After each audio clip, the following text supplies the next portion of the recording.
शहरी भागातील इमारतींवरील NA tax आता रद्द केला जातोय। राज्य सरकारने हा मोठा निर्णय घेतलाय।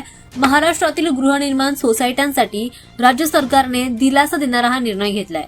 शहरी भागातील इमारती आणि गृहनिर्माण सोसायट्यांवर आता आकारला जाणारा नॉन अग्रिकल्चरल NA टॅक्स आता पूर्णपणे रद्द केला जातोय आणि ही घोषणा महसूल मंत्री चंद्रशेखर बावनकुळे यांनी विधानसभेमध्ये केली आहे। दरम्यान या निर्णयामुळे आता राज्यभरातील हजारो गृहनिर्माण सोसायट्या आणि फ्लॅट धारकांना मोठा आर्थिक दिलासा मिळणार आहे आणि त्यासोबतच आधीच्या NA कराचे सर्व थकबाकी आणि दंड आणि व्याजही माफ करण्यात येत असल्याचं देखील सांगण्यात येत आहे।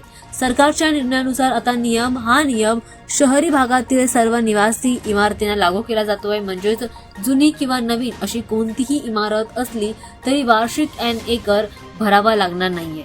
वार्षिक NA टॅक्स ऐवजी आता एकदाच कन्व्हर्जन शुल्क आकारण्याची एक नवी व्यवस्था करण्यात आली आहे, ज्यामध्ये 2001 पूर्वीच्या बांधकामासाठी 2001 च्या रेडी रेकनर दराच्या 0.10% तर 4000 चौरस मीटर पर्यंतच्या जमिनीसाठी 0.25% आणि 4000 चौरस मीटर पेक्षा मोठ्या प्रकल्पांसाठी 0.15% हे शुल्क भरल्यानंतर भविष्यामध्ये कोणताही NA कर तुम्हाला लागू होणार नाहीये। त्यामुळे नागरिकांना मोठा दिलासा मिळतोय, त्यांचा फायदाच होतोय, कारण गृहनिर्माण सोसायट्यांवरील आर्थिक भार आता कमी होणार आहे।